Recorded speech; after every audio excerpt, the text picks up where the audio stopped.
Nowadays, films are shot all over the country, all over the world. It's called going on location. Superman 1 was on location in New York City, filming at night, on top of the Daily News building. On one particular night, New York had a blackout, kind of like that. Superman Production Company was using its own generators, so they had their own light. But can you imagine what it must have been like for them? The whole city was pitch black, except for bright spotlights on the roof of that tall building. That's Superman for you. Let's visit Christopher Reeve, the star of Superman. This time, he's on location in England.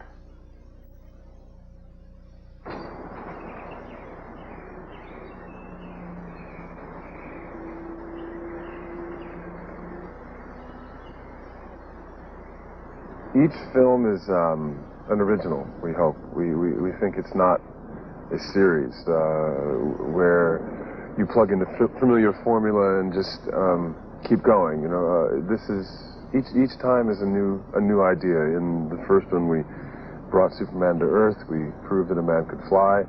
The second one, we introduced the idea of what happens if he meets up with equal adversaries from outer space, and what happens if he falls in love. And this time, it's the shift of style is more towards comedy and more towards real people on this planet. What happens if Superman gets involved with their lives? And there's another additional element to Superman's characterization that, at the moment, we're being very cagey about and not discussing, but something very surprising happens to Superman, which will give a new dimension to the third film. So each film is a new idea, really, a rethink of what's come before. One of the key sequences in Superman 3 involves a unique flight down the face of the Grand Canyon in special propeller-driven balloon chairs by stars Robert Vaughn, Annie Ross, and Pamela Stevenson. To create this scene, director Richard Lester took his film unit outdoors to the huge back lot at London's Pinewood Studios, first having built a section of a mountain face on the back lot.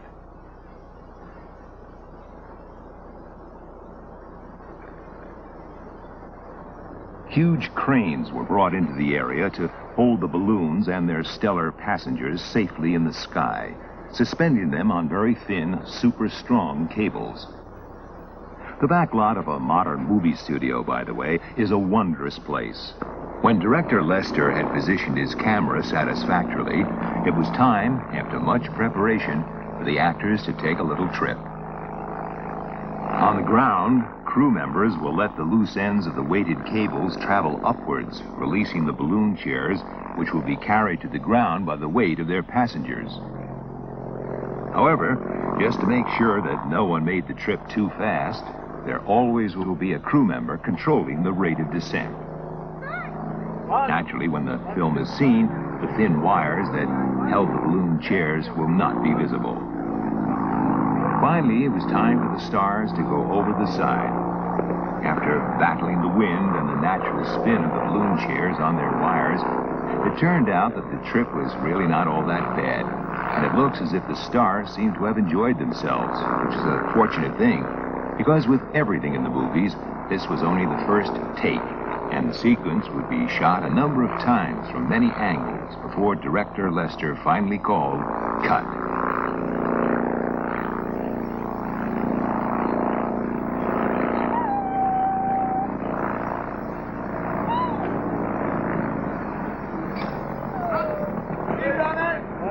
Take 1 AMP camera.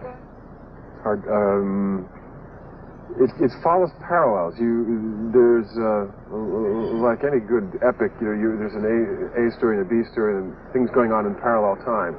So I guess you'd say Richard Pryor has a story which has to do with a man out of work, as many people are today, literally finding a matchbook on the street which says earn big money, become a computer programmer, follows that up, and he ends up having great talent as computers. He ends up working for the bad guys who are using a sort of a computer technology to take over the world and to do away with Superman. So Richard Pryor quite unintentionally gets drawn in on the side of the villains. And later, will he straighten himself out or not? Does he realize what he's doing is one of the key suspense points of the movie. On my side, we meet Clark Kent on the day when he's going to go back to Smallville, back to his hometown in Kansas, where he hasn't been since his mother died, for his 15th high school reunion. And there he meets Lana Lang, who you may remember from Superman 1. It's a pretty little red-haired girl during the football scene. And she's now grown up, and she's living alone, having been divorced. She has a child of 7, and they develop a friendship. And at a certain point, halfway through the story, the paths cross. The Robert Vaughn and Pamela Stevenson and Annie Ross, the bad guys sort of connect with Superman at that point in small-town America, and that's just about all you can say without revealing too much. Superman 3 is a film filled with action, adventure, and extraordinary special effects. When a fire is going to rage out of control, it's a job for Superman. One just out of... Yeah. And then you don't even think, what? What was that? And it's gone. Right, yeah. Right. And nothing more. Yeah. But for star Christopher Reeve, director Richard Lester, and his highly talented film unit, it's a complicated and highly dangerous job. Flames up.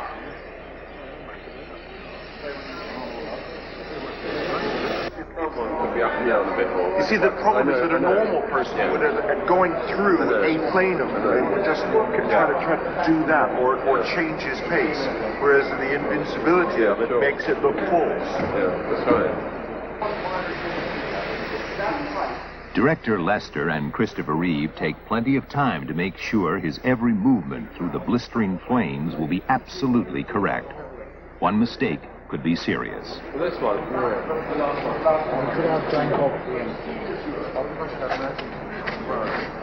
Position, please. Relax, Richard. Thank you.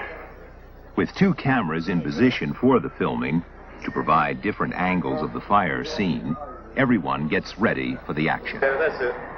One fact that makes the Superman unit such a good one is a sense of humor of director Richard Lester in even the tensest moments. Right, here we go. Stand by. Ready? Okay. Turn over and bring up the flames.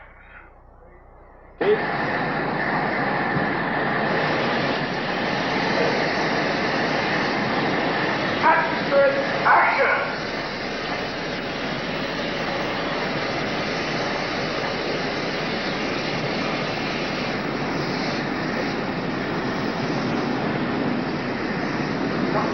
Got it. Kill the flames. Kill the flames. There wasn't a flame line up on the right to disappear. See the one that Chris goes behind when he dies?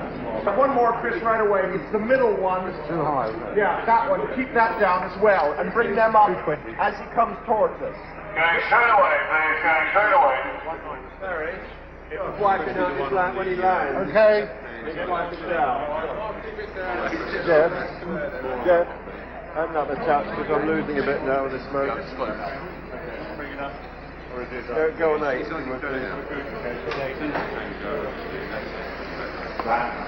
Okay, ready? And Hold it. okay, then. Right, here we go. Turn on the cameras, bring up the flames. And action!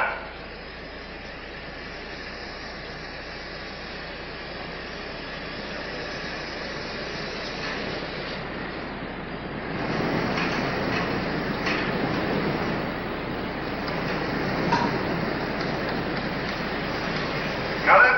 Kill the flame. Yeah, that's fine. Right, thank you. Thank you. Check the gate. Checking the gate. I think Checking the gate. the last 4, I think. I played the heat more this time. Yes. Yeah, I saw that. Yeah, just for variety. I tell you something, I'm not personally so much interested in the action sequences. I do those as a matter of course. I do them professionally, but I'm not particularly attracted to the heroics of the part, you know, the Superman, Man of Steel, all that kind of stuff. seems to me, is not the most interesting part about him. I'm more interested in who is he, you know, about a gentleman, a man with a sense of humor, a man who knows how to treat people, a leader, somebody as a model of a decent human being who happens to have all these extra powers. But I don't particularly thrill to knocking people's heads together, nor to violence, nor to any kind of showing off. And these personal concerns of mine I try to put into the character, you know, that he only really steps in when all else fails. You know, he doesn't go around sort of showing off. And people often ask, will we keep going with these films? And I think it might be a good idea to quit while we're ahead, you know, to make these 3 little gems and then walk away from it. If someone had a great idea for the 4th one, I'd be happy to play it, but it must be a good film idea, not just a good money-making idea. It's easy to see all the hard work that goes into making a movie, but it can pay off in many ways. Once a year, the most treasured award in the film industry is handed out. That award is, the envelope, please. And the winner is... Oh, thank you. Well, I'd like to thank my mom and my dad and my brother and my wife and my son and my daughter and my producer, my writer, my director, my acting teacher, and... Excuse me, I got carried away. Oscar is 10 inches high. He weighs 7 pounds, his insides are bronze, and his outside is gold-plated. Do you know why this Academy Award is called Oscar? Well, about 55 years ago, when Oscar was born, he didn't have a name. 4 years later, a woman started her first day's work as a librarian at the Academy of Motion Picture Arts and Sciences. When she saw the statuette on a desk, she looked at it and she said, "He reminds me of my Uncle Oscar." There was a reporter who heard her say that. The next day, he printed it in his newspaper column. Ever since then, the statuette's been called Oscar. Well, we covered a lot of movie making today. I hope you'll be with us next time for some more inside, behind-the-scenes information on the filming of our favorite motion pictures. And now, the Oscar for the best audience on television. The envelope, please. Thank you. And the winner is... you. Let's go to the movies.